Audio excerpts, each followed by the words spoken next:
Hey, everybody. I am so excited today to introduce someone who's actually become a friend of mine, Malcolm Smith. And Malcolm was the MVP of Super Bowl 48. Back in 2014, Malcolm played for the Seattle Seahawks and had not only a spectacular run with the Seahawks and other NFL teams playing in the NFL 11 years, but had an amazing game that game, and when called upon, answered the call and was named MVP of that Super Bowl. And so we're just so excited to have Malcolm here to share his story. Thanks, Malcolm, for being part of our talk today. Absolutely, Todd. Good to see you.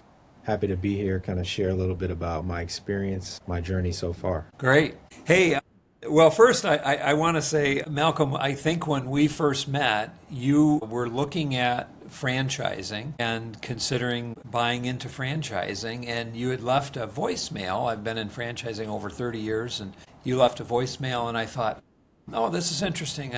And I called back, and I mean, at the time, Malcolm Smith sounded kind of familiar because I, follow pro football, but I'm thinking, and you mentioned you were 11 years in the NFL, and so I'm sitting there while I'm on the phone with you, Googling Malcolm Smith, and I see that you come up as MVP of the Super Bowl. But it's amazing. As I'm talking to you, you're just this humble guy. I got to ask right out of the box, with all your success, where does your humility come from? You know what? When you compete in the NFL, you kind of have those welcome to the NFL moments. You get your face pushed in a little bit. You get thrown around. Your coach kind of puts you on the screen in highlights and says, "What is this? This is not professional football." Those are humbling moments. And those carry over all throughout life, right? And I was raised to be somebody who respected the opinions of elders. So when my coach says, "Hey, that stinks," it keeps you humble. I would say if you're not humble, you will be humbled at a certain point in sports. Yeah, I love that line. I've heard you say it before. You either be humble or you will be humbled. Was that modeled as part of your faith? I mean, was it part of your faith journey? I don't know that it came from faith. I think naturally you should be a humble servant, right? And think about serving others. I think just in sports, you just know that there are going to be times where you lose and you need to be able to fight back and battle back and recognize where are the lessons in those losses. So I think that's just youth sports. I remember my first game getting punched and knocked around and my dad being like, "Hey, are you sure you want to do this?" And coming on the field and then tears rolling down my face. So, I guess I started there. I was humble from day one. Yeah, I gotcha. So you learned that pretty quickly and you got to persevere. Well, take us back to the draft weekend. Let's just talk about that for a minute because I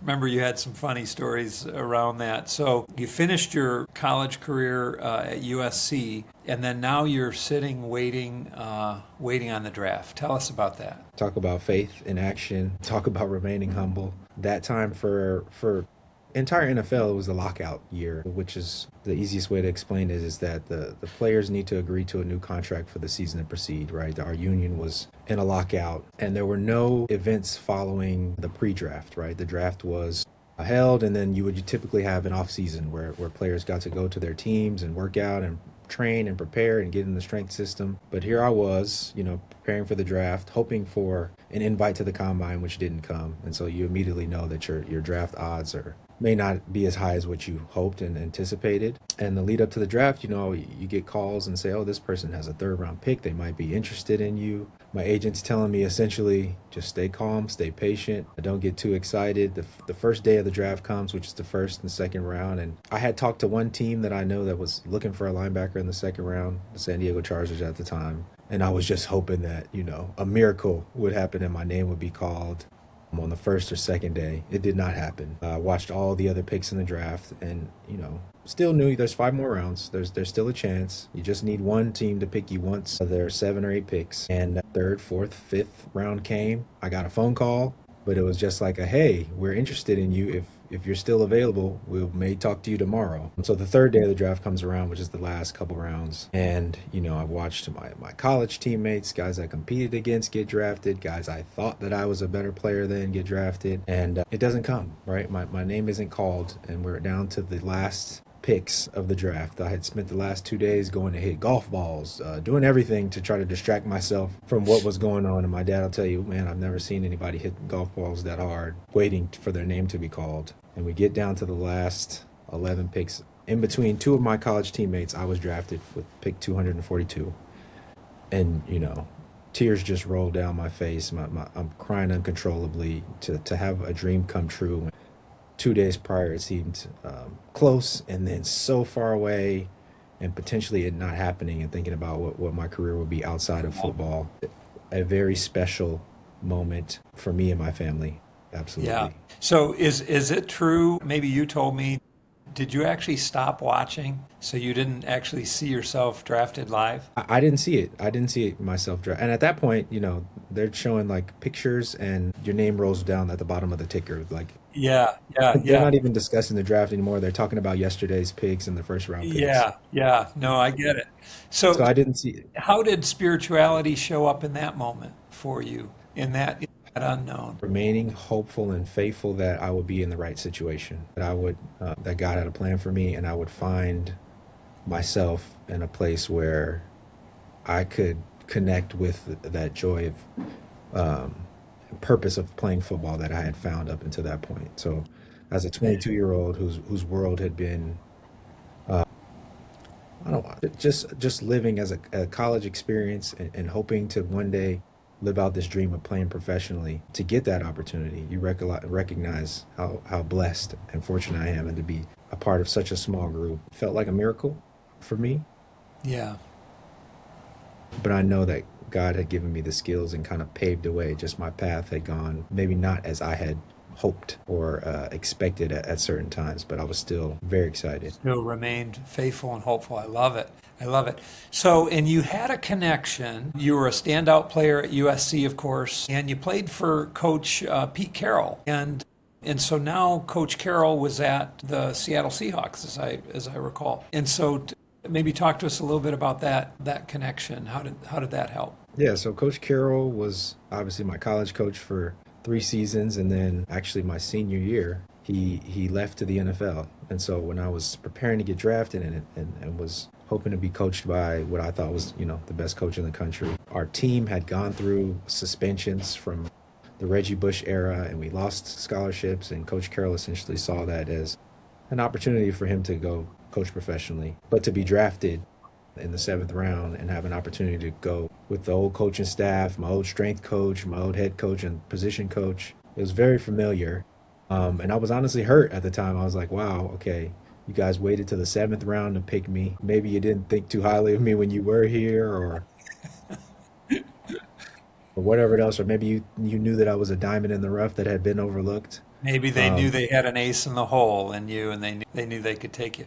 Well, what was there anything from USC that directly translated into the NFL, or did they, from an effort, intensity, mindset, did they make you work harder than the rest because they knew you were already molded in their form? Or No, it was absolutely a blessing to go into a situation where I knew exactly what to expect. So when my teammates who were rookies were arriving, mind you, it had been a lockout. So our first day we show up is training camp. It's NFL training okay, camp, right? which is typically not the case. There's a little bit of a ramp up period. I was blessed to go in there with, I understood the defense. I knew what my position was going to be. I knew what jokes Coach Carroll would tell right before we had a hard practice. I knew what he would say when you were giving poor effort. He was trying to motivate you. I knew when he was going to throw us a bone and we'd be getting out early. I could see the cadence of some of the things he had done, and I knew what the expectations are, right? So I was so fortunate to come into a situation where there was an opportunity for me to be comfortable enough to where I could just pour myself into the game, pour everything I had into trying to perform and compete, and ease some of the worry and thoughts that I would have about whether they liked me or whether they appreciated what I brought to the table. I was happy to be drafted. I was in a good situation where I could have some success, and it was up to me to try and go out there and make the most of it. Yeah, yeah. It sounds like you knew you were with family. It felt comfortable with you. So well, I know you talk a lot about preparation and ready. And I know you always had great speed, as I recall. And so was there anything that was mentally challenging, or did you find yourself in a period of waiting, or Where did you even stand even in the early years as a rookie? Yeah, as a seventh round draft pick, honestly, your odds are that you're likely to be cut and placed on a practice squad, and Okay. hope, but you get a chance to develop and maybe make the team late in the year. And I think that's it was a major blessing for me to go to a team where I knew what the expectations are. I knew what the defense was. I knew the strategy that we would be using, and I was fortunate enough to make the team from the beginning. That being said, there's 53 guys on the team. I was in the bottom 10, right? So every week it was a hope to show up the next week. I think over the course of 2 years, we had over 200 players come through our program. And so there was constantly turnover. 200 players coming through for 53 positions. Yeah. So Wow. if you can imagine, we had the most amount of transactions during the season. So we set a record at the time, which meant that there were guys being cut and fired weekly, bi-weekly, two times a week. And you'd come in and see someone's locker get changed out, a new person would be in there and out on the field for practice. Did you ever start to doubt yourself or start to worry?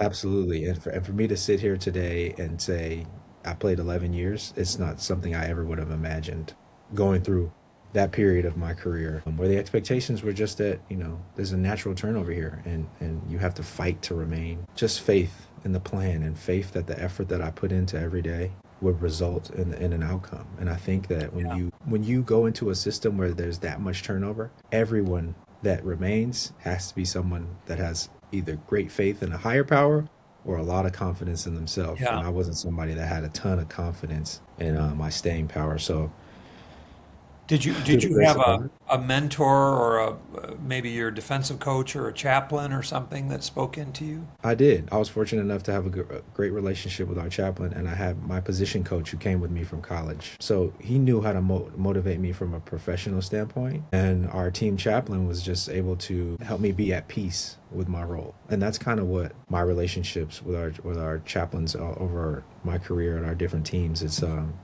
praying for peace of mind the night before the game and hoping that God quells all the fear in my body so I can go out there and perform and cut it loose and live with the result of whatever I put out, right? And be happy with that Yeah. effort.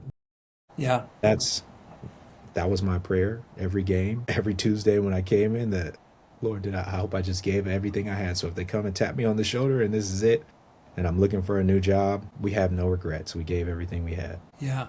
Malcolm, I am seeing more and more NFL players giving honor and glory to God, and I think it was you that shared a little bit of the NFL culture that I didn't even realize. You mentioned chaplain. Apparently, every team has a chaplain. Is that right Yeah. in the league? Every team in the league has a chaplain. We had a chaplain at USC that kind of served over all the sports when I was in college, and that's kind of where my relationship with God that was outside of my family started. Right when I was engaging with the community amongst my school, amongst my classmates at USC, and that's where you kind of start. I started my personal journey to Christ and learning about where I could find my place and where to lean. Right when I was feeling lost or frustrated or confused, so I have to give a lot of credit to the folks who led those groups throughout my career, from college all the way to year 11, and all the stressors in between. And I think that's why you see a lot of players now be forward with their faith, because we have more attention on our sports than ever. Yeah. There's more criticism and there's more kind of just putting you on a pedestal. So to find time to humble yourself and sit with your thoughts and really be clear about what type of person you are, not just the type of competitor, because you can go out and see examples of how people see you in that realm, but who you are as a person and who you want to be. I think that more players have gotten closer to not just Christ, but whatever their religious background is, whatever their belief system is. And it creates another level of community, right? It goes beyond the sport, and it allows us to be human. No matter, some of us, from the Tom Brady's to the last person on the roster, you find that connection. It doesn't come naturally, because when you're put on a pedestal like that, it tends to puff you up. And that's why I do find you unique and special, because every time I've talked to you, you've been humble and transparent to talk about some of the struggles, frankly, and that you were always leaning on the Lord. And I do find that really amazing. It's a blessing that you're sharing that. I am curious if we If we drill down, and what did you pray specifically, like before a game? Like what would you pray specifically for? I never was somebody that prayed for victory. Maybe not never, maybe a few times. Well, let's be honest. Did you pray to win the Super Bowl? I mean, did you pray that I you would say that, I probably prayed to win that Super Bowl. I okay. probably prayed, my prayers were always about just being free of fear. I asked that the Lord would allow me to cut it loose and trust myself in this moment, and that He had prepared me and given me all the skills, right? And that I would be able to go out there and not be frozen still by overthinking and overanalyzing as somebody who went through their playbook 6, 7 times to make sure they had the checks and the calls. So that was consistently my prayer. But there were a couple moments where I was like, okay, Lord, we need one right here. We need a play, or we need something. And there's always a loser on the other side. So Yeah. those are the ones you kind of send up in hopes that things roll your way, and they may be a little lighter and playful. But when it came to being the best player that I could be, fear was always in the back of my mind, Yeah. and wanting to be able to kind of cut that out, right? Yeah, And make the fear thing is so powerful. I think that there are 366 references in the Bible to fear that are do not be afraid, fear not, be courageous, overcome fear. There's 366, which I always thought was an interesting number because there's one for every day, even including leap year, where oh wow, God just says to us, do not be afraid. He that's does a not great point. want he does not want us to have fear. And so I love that prayer, Malcolm. Hey, let's actually talk, go back to Super Bowl now. Since we were on that topic, what'd you pray before the Super Bowl? So Super Bowl 48, the Seattle Seahawks 2014, you had a pick six, you had a fumble recovery. I think you had 10 or 11 tackles or something on the game. I think you had the most tackles. And you're named MVP, which is, as a back on the defensive side, it's very, very rare to have a defensive player named MVP of the Super Bowl. But when you look back, what were the daily seeds or the things that made that all possible? I mean, how did that come about? Sometimes we see the overnight success and we see, Malcolm Smith, MVP. But what were the things that made that possible? As a seventh round draft pick, you are kind of you have to do everything that they ask. You don't get to have a lot of opinions about your reps. You're not able to really ask for an opportunity for more. And you're not only you're the way you kind of show your value to the team is earning respect through special teams or one play here or a special package where you're subbed in. So over the course of my career, it was about finding where I could have a 1% edge, or where I could make myself stand out, or I could earn the respect of my teammates. So for me, it was, can I do a little bit more time in practice? Can I spend a little bit more time with the film? Can I be a little bit more aggressive in my play here? Where can I take a shot? They call it, right? Where can you kind of cut it loose and play free and live with the result? If I do something that may be not on the script, but it makes a play and I may get some more time, can I do that without the fear of what could happen on the other side of that? So just doing that daily, just 1%, just an ounce better, just through small bits of practice is how I kind of was raised as a professional, right? And over time, it grew into being a career as a starter and a leader that people looked at for and respected and wanted to model their careers after. But when I started, it was like, okay, what are the guys that have fought their way all the way to the top done? And most of the time, it was they needed to go above and beyond with the effort and do something a little more to make them stand out. Yeah. Yeah, I think you had shared something with me, and I've never heard anyone quote this other than you. And you said, enjoy the toil. Can you kind of explain that or define that? Yeah, and honestly, I think that's one of the things I'm working on now is to not be so focused on the toil and to celebrate the great wins that God has allowed for me in my life. But to get to this point, it was always I could try to put my head down and find a little bit more and dig a little bit further and But maybe to, look but at to essentially enjoy the hard work, enjoy the journey, enjoy each step of the toil. Others, maybe they only see the Super Bowl game. They Mhm. don't see the daily steps. And for you and I or any of our listeners to enjoy that hard work. Absolutely. And enjoy the process of going through the growth and the hard parts and embracing the parts that are not glamorous.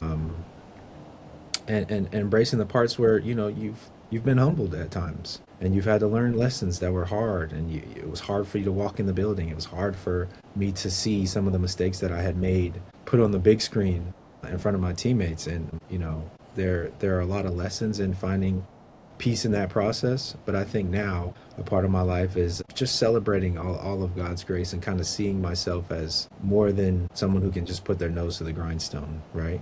Yeah, yeah, that's great. All right, so I have to ask you to share the Disney story, the Disney World story. I just had laughed so hard when you shared that with me, that you signed an agreement. So maybe you can tell us a little bit about that. Yeah, so before the Super Bowl, there's like the media day, and you see all the crazy interviews and people walking around with cameras.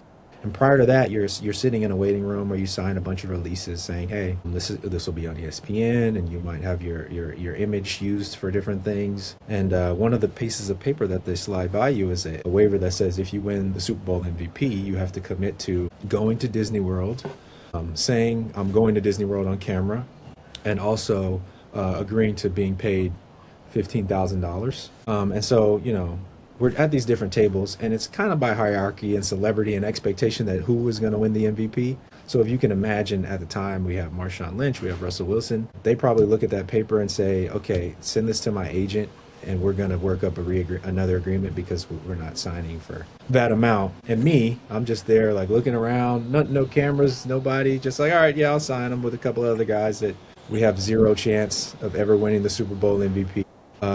I sign that paper. We go. I also tell my barber, no, I don't need a haircut. I'll never be on TV, right? There's no chance that I'll be on TV. I don't know if I told you this part. So both of those things happen. We go out to the game. The warm-up is amazing. And for the first time in my life, I'm without any nerves in a game.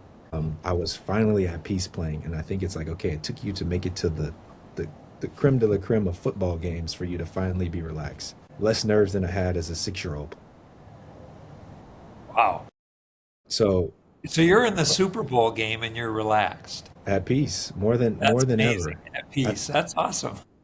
And by God's grace, you go out and you have an amazing game. I benefited from a lot of amazing plays from my teammates. And when they say, hey, you're going to win Super Bowl MVP, I'm kind of stunned, right? I bought every ticket I could. I had all my friends there. I had my family there. So you imagine I bought 12 or 18 tickets to the Super Bowl. All my buddies from high school, from my best friend when I was 6-year-old is in the stands. It's just a miraculous moment. But to go back to the waiver, the next day my agent's like, hey, I know you did the Disney World thing. We need to make sure we have a contract for that. I'm like, oh, I signed the $15K. He's like, no, we got to redo that. That's not, nobody's doing that much press for $15,000. And at the time I was like, $15,000 as much as I made. Yeah, plus a trip to Disney World. Yeah. So we renegotiated, and that was one of my first lessons in leverage from a business standpoint, and understanding. The pedal still comes with a little bit of power, and that was one of my first lessons in that. I'll say that. Yeah, I got it. Well, and I'm glad to hear that Disney was good to you and they redid the deal. So that's pretty awesome. So I know it hasn't always been roses, and I know you've had hidden struggles, and you had said that you had achalasia in your college years. I had never even heard of that. Talk to us a little bit about your struggle with that. So achalasia is a disease that affects the motility of the esophagus, essentially meaning that your esophagus is supposed to push food down. Mine, it kind of closed off and turned into a blocked funnel, right? And so typically, you talk to a GI doctor and they'll say, okay, this disease occurs in folks who are 75 and above, where it's like a nervous system or they get a virus and it just shuts down. And so me I had to be 19, freshly 19 years old, a freshman in college with all my football dreams ahead of me after being a 4-star recruit to USC, is dropping in weight from 240 pounds to less than 195 pounds at one point. And you hadn't played any college yet? I played my freshman season. I was you played your fine. freshman year. Okay. And so after the season, between the months of December and February, I couldn't swallow water. I wasn't able to eat for days on end. And so Oh, they bring me in, and luckily USC has a pretty good medical program and a GI doctor whose father had actually invented the surgery, I believe, for achalasia, and was one of the pioneers. Tells me about the disease, and my mom and I are like thinking and like, what does this mean? And my dad's like, man, what does this mean for you to be able to play? And the school's looking at me like, we don't know if this guy's gonna be able to fulfill what we expected of him from a scholarship standpoint. And for a moment, it was like my dreams were on hold. I didn't know what the outcomes were going to be. I start Googling to see has anybody ever played professional sports with achalasia? Has anybody ever made it to be an athlete? Is this something that you could die from, or what happens? And it was just a low moment for me. It was a trying moment, a challenging moment, I'll say that, and a moment where I don't even know if I had a personal relationship with God up to that point, but it was one of the ones that kind of created it or helped bring me to God. And I remember waking up from the surgery with these terrible cramps in my abdomen, and I just was like, I cannot live like this. There's no way I can continue to proceed with whatever's going on in my body. And so much fear at the time. And to wow. make it to the fall, through the work of great doctors and therapists, and honestly, the USC football staff kind of been like, okay, we're going to let you try and go out there. Making it through training camp and getting the start the next season, miraculous. And such a story I can share with other folks who have gone through the journey or may have kids dealing with it who want to play sports. That's a blessing for me to come through that and have that attached to my name and know that, it's something that you can overcome. Well, just so amazing how you continue to persevere and overcome challenges and continue to grow. And USC and Seattle Seahawks, it's incredible. God has certainly had his hand on you, and it sounds like this is going to be a generational thing. I know you were telling me a little bit about your daughter, and it sounds like your daughter is an evangelist. Is that right? Absolutely. It's so funny. She asked me this morning, and she was like, Mommy, because we took her to school. So today we were able to take her together. She said, Mommy, to her mom, Mommy, have you accepted Jesus Christ as your Lord and Savior? And she's like, yeah. And she asked me the same question. I was like, yeah. And then she asked about her little sister, and I was like, or she said, why hasn't Zari? I was like, well, she's getting there.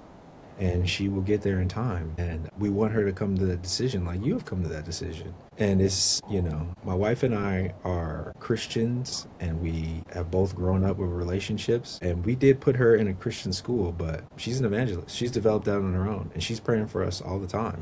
I know. The last time we talked, you mentioned that she said, Daddy, I'm praying for you. And it's just like, now, and how old is she? She's 8. She'll be 9 in a couple Oh of my weeks. gosh. And she's So been how like do, this how do for a you while. protect or preserve that purity in your home? I mean, that is just so precious. Yeah. And I think one of the things I will always remind her of that, and that's been who she's been, and that she's a leader in that way. And Yeah. she has no fear about celebrating her relationship with God. And I respect that a lot. And I'm happy that we've provided an environment where she can feel safe doing that. Yeah. Oh, that's great. Well, I know, I think when we talked before too, you described yourself a little bit, and your humility, again, I've said, is amazing. And I appreciate everything you've done and everything you're doing now for the Lord, even. That you had a little bit of a David and Goliath story, and that you even have David tattooed. You have a David tattoo, I think. Is that right? Yeah. Yeah. On your body. You've Yeah. always seen yourself as sort of the underdog, the giant slayer. What's your Goliath today? We talked about this a little bit. A season for everything and a transition. My faith is being tested, and I am actively praying through the storm and a transition, right? And some days it feels stormy. I'm no longer a professional football player, something that so much of my existence was wrapped up in. And opened so many doors for me, and was such a blessing to kind of catapult my young life, that now it's time for me in a season to kind of reinvent myself or refine. And the Goliath for me today is making that transition and the fear that comes into going and taking those daily steps and maybe feeling like I haven't taken any steps. And Pastor was saying the other day, David's just whistling and singing the sheep. And then, a few days later, he's in battle. And you don't know the steps that you're taking now that are preparing you for that future. So I am actively in that season of transition and praying and hoping that the steps that I've taken will allow me to continue to live an amazing life and continue to be able to bless others. On the days it's hard, we're praying through it.